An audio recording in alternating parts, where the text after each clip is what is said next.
How are you, Eric?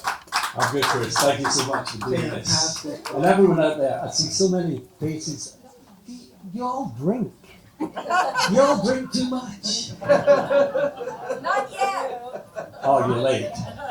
This is an amazing book. It starts in the end with Aerosmith. And it's your last show ever. And you're in Mexico City. And it's really interesting because he talks about how the last night of a tour is always really heavy because you're driving, you're flying, you're wherever you're going back home. And it's usually late at night. And it's, it's kind of a downer. But this was the last show of his career at 67 years old. True. Right? And then it goes from that to Milan, Italy, 1968, on stage with Jimi Hendrix. After working with a band called the Kubas from Liverpool. I know, from the Kubas to Jimi Hendrix, like that.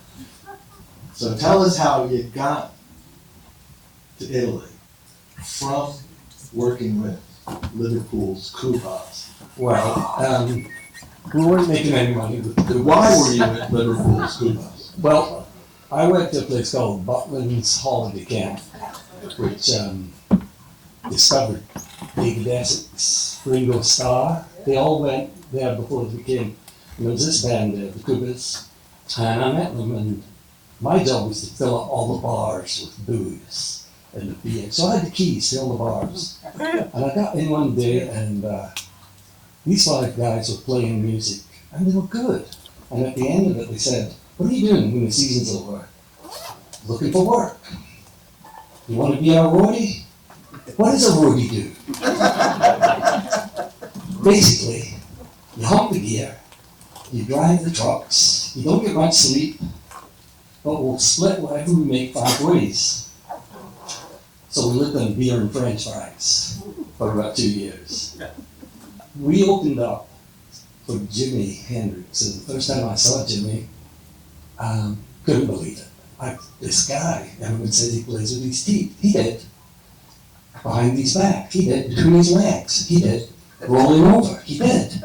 But we go on and on. Now I'm working for The Nice, who was Keith Emerson's band from Emerson, Lake and Palmer. And I was at a nightclub called Blazes, 2 in the morning, very drunk. And Mitch Mitchell and Noel Redding came in, very drunk.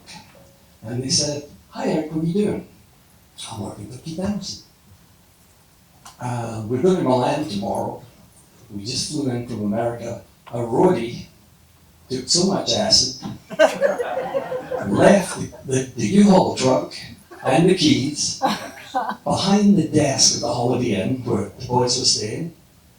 So Jerry Stickles, my partner, he had to get ready, take the gear, get the band, do everything to get the stuff to Milan." So apparently I said to Mitch, "Yeah, I'll come." And at 8 o'clock in the morning, it was a 5-story walk-up. There's 5 of us living in one little room. And the landlady had come upstairs. She's banging on the door. She's not happy about this. She said, "Give a phone call." So I went down, and it was Jerry Stickles. He said, "Eric, Mitch and Noel say you're coming." I'm like, "Oh, what have I done?" So I said, "Let me call up Keith Emerson." So I called up Keith, and Keith said, "Take it. Take the job." Great decision. So I got on the plane with Jerry, and we'd fly to Milan, and there's a go slow with customs. They didn't want to let the gear in. And we had 2 sold-out shows that night at the Piper Club. And we're so late, the promoter let the second audience in. So this capacity of fire hats, you'd never get away with it in America. So Jerry and I had to get all the cabinets and the drums in between all these Italians who didn't want to give up an inch. And they're basta, whatever.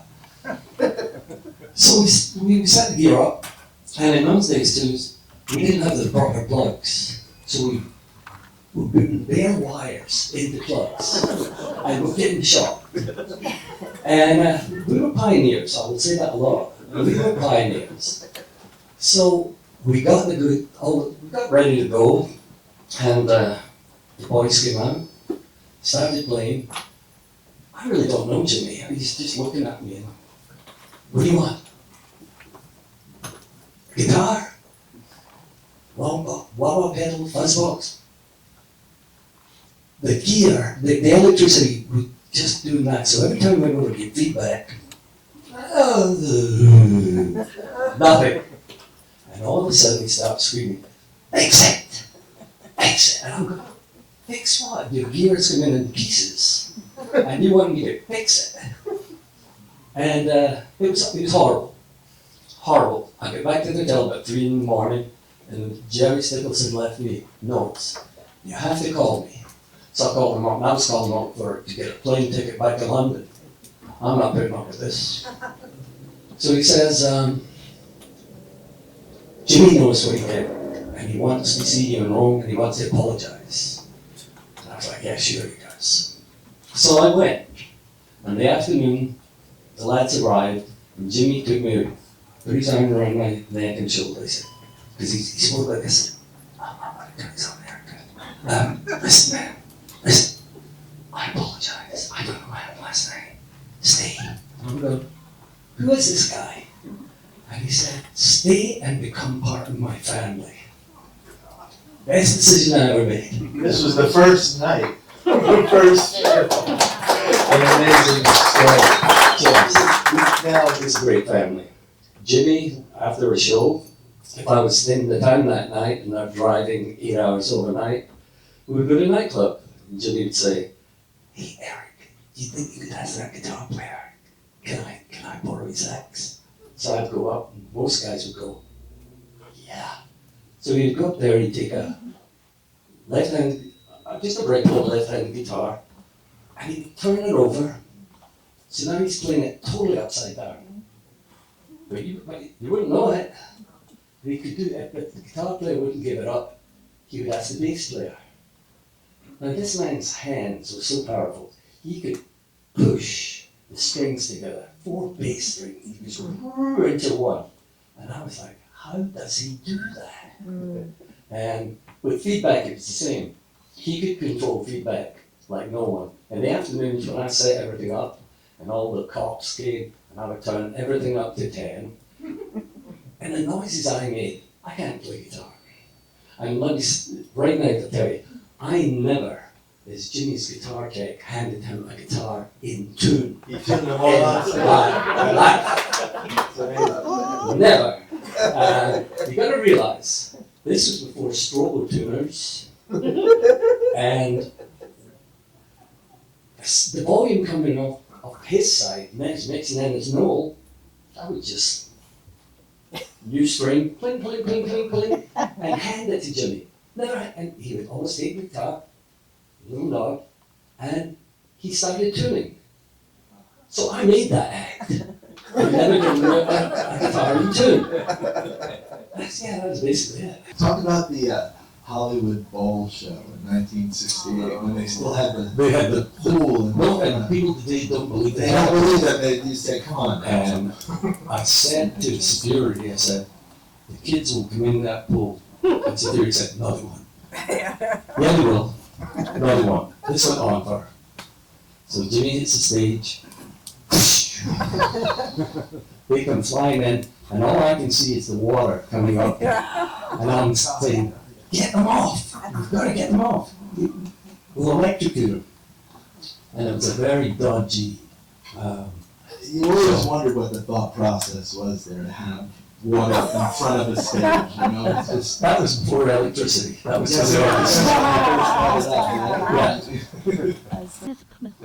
Now, like your book, we're going to pivot from Jimi Hendrix to David Bowie. This is where the book goes. And one of the best things was, it wasn't really, very rock and roll, but it was about David's mother.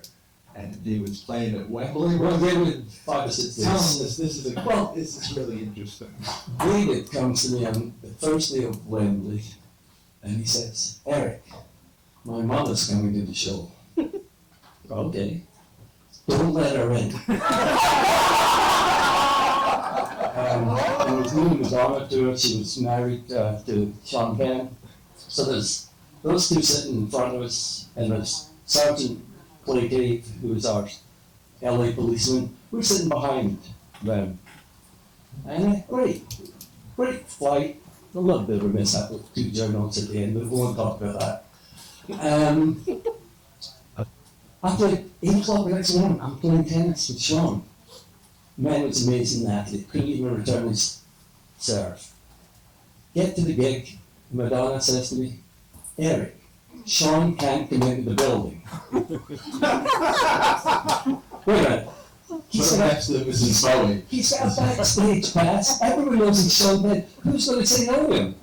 We're going to go back to Jimmy now and talk about one of the more famous shows here in Southern California, Devonshire Downs. Interesting show. He got paid for Devonshire Downs. He got paid $100,000. Which was the biggest at the time, biggest right? fee anyone had ever made. And that afternoon was great. It was terrific. The kids out there. Glenn Helen, I think it was out then. And I saw him talking with Ike and Tina, and everyone was laughing. But somebody spiked him. And he got on that stage, and he started well, and then went to Foxy Lady, Purple Haze, and he just, I'm not an effing jukebox. So he turned around, went to the amps, and just jammed with himself. And then he played another song and they left. The kids knew they'd been ripped off. And the next day was Saturday, I think. Sunday morning, or Saturday night, he said, what are you doing tomorrow? I'll work for you. What do you need? He said, I want to go back to Devonshire Downs, just you and I want to play for the kids. I'm doing it for free. So we went back and he played up there for a long time with all these musicians. Kids forgave him. He was Jimi Hendrix, you know. What was it that you missed to make you just want to keep doing it? It's what I did. Is it the music, or is it the traveling, or I mean, is it all of the above? Everything all together? Of the above. Listen, when I was living in Scotland, you'd go out on a Friday night, Saturday night, Sunday night. We couldn't meet girls. It was impossible. You know, I was a little fat. It all comes down to the girls. Always. A little fat kid. We didn't do well. But I came to New York in the early 20s, and I was Adonis. Holy mother. All these women are hitting on me. I'm going, life is good. So yeah. I'm going to do one more story. One more Jimmy story. It's a good question. This was, we played Winterland, and backstage was a man called Owsley. I remember him. And Owsley was, he worked for the Grateful Dead. And he was the inventor of Owsley acid. And what you'd never do, had you known, if you had a Coca-Cola, a bottle of water, beer, never leave it open. Because Owsley wanted to spike everyone. So Jimmy hits the stage, and there was Jimmy. And then there's two Jimmys. Wait. There's three Jimmys. And he came and he said, oh, Eric, I've broken a string, and apparently I said, I know. And Jerry Stickles had to come over and move me in a dark corner and put me in a seat. And then Jimmy at the end of the show said, what happened to Eric? And Jerry said, I think Owsley spiked him. And Jerry came in and he said, was it all right? I said, bloody awful. So that's it. Hi, Hannah. Hi. Did I make a fool of myself? No, it was so fun to listen to. Really? Yeah, killed it. Eric, it was an amazing night. Thank you, sweetie. You're the rock star. I'll see you soon. Love you. Love you back. That's it. I talked so well of Jerry in this bit. You could hear it. You could hear me just all the way through the I well, was glad to hear his name. so am I. I was glad to hear his name, and I'm glad you've done this. Thank you. I'm glad you've done Thank you it. so much. I'm glad someone on our side. See you, kid. Someone on our Love side. you. Love you back. Did it. Be good. I'll see you later. I'm glad you did it. Bye, Syl. Someone on our side.